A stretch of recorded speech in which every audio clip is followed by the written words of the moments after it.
सकाळचे 8 वाजता आहेत. बुलेटिनमध्ये तुम्हा सर्वांचं स्वागत. मी कल्याणी दीक्षित. बुलेटिनची सुरुवात मुंबईकरांसाठीच्या एका महत्त्वाच्या बातमीनं. सलग दुसऱ्या दिवशी बेस्टचा संप सुरूच आहे. मुख्यमंत्री उपमुख्यमंत्र्यांची भेट होईपर्यंत संप मागे घेतला जाणार नाही. भेटीसंदर्भातला कोणताही निरोप देण्यात आलेला नाही. बेस्ट कृती समितीचे पदाधिकारी उदय आंबोणकर यांनी ही माहिती दिली.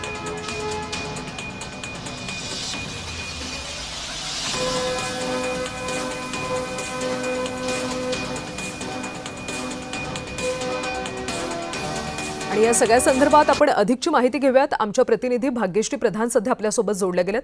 भाग्यश्री, बेस्ट कर्मचाऱ्यांचा संप हा दुसऱ्या दिवशी सुद्धा सुरू आहे. मुंबईकरांचे प्रचंड हाल होत आहेत. या संपावर नेमका कधीपर्यंत तोडगा निघू शकेल?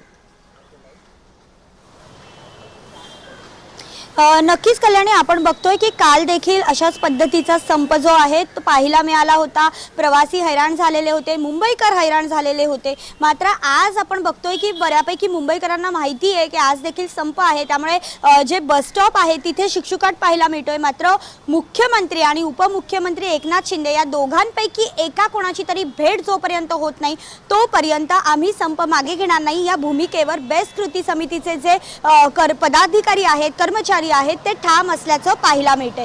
पण एकंदरीत जर आपण बघितलं तर काल चर्चा झाली होती परिवहन मंत्री प्रताप सरनाईक यांच्याबरोबर. ती सकारात्मक झालेली होती आणि त्यानंतर आम्हाला ठोस काहीतरी द्या, काहीतरी कागदावर द्या अशा पद्धतीची मागणी देखील या सगळ्यांनी केलेली होती. 8:30 ते 9 वाजेपर्यंत उद्या नेमकं काय करायचं, म्हणजे आज नेमकं काय करायचं या संदर्भात त्यांनी चर्चा केली. सगळ्या पदाधिकारी कर्मचाऱ्यांची एक बैठक बोलावली आणि त्यानंतर त्यांनी निर्णय घेतला की आजचा संप देखील चालूच राहील.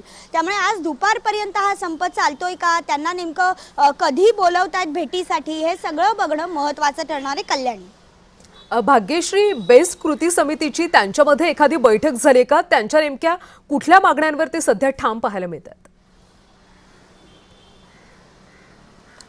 त्यांची बैठक मी म्हटलं तसं 8:30-9 वाजता त्यांनी या सगळ्यावर चर्चा केली होती आणि त्यांची जी मागणी आहे ती मुख्यतः जी मागणी आहे की निदान मुख्यमंत्री किंवा उपमुख्यमंत्री एकनाथ शिंदेंना भेटवा, आम्हाला आमचे प्रश्न जे आहेत ते त्यांना सांगायचे आहेत आणि जे प्रश्न सांगू त्याच्यावर सकारात्मक चर्चा झाल्यानंतर ते ठोस कागदावर म्हणजे GRवर उतरले पाहिजेत असं त्यांचं म्हणणं होतं. त्यांच्या ज्या मागण्या आहेत त्या ग्रॅज्युएटी संदर्भात आहेत, वेतनवाढी संदर्भात आहेत.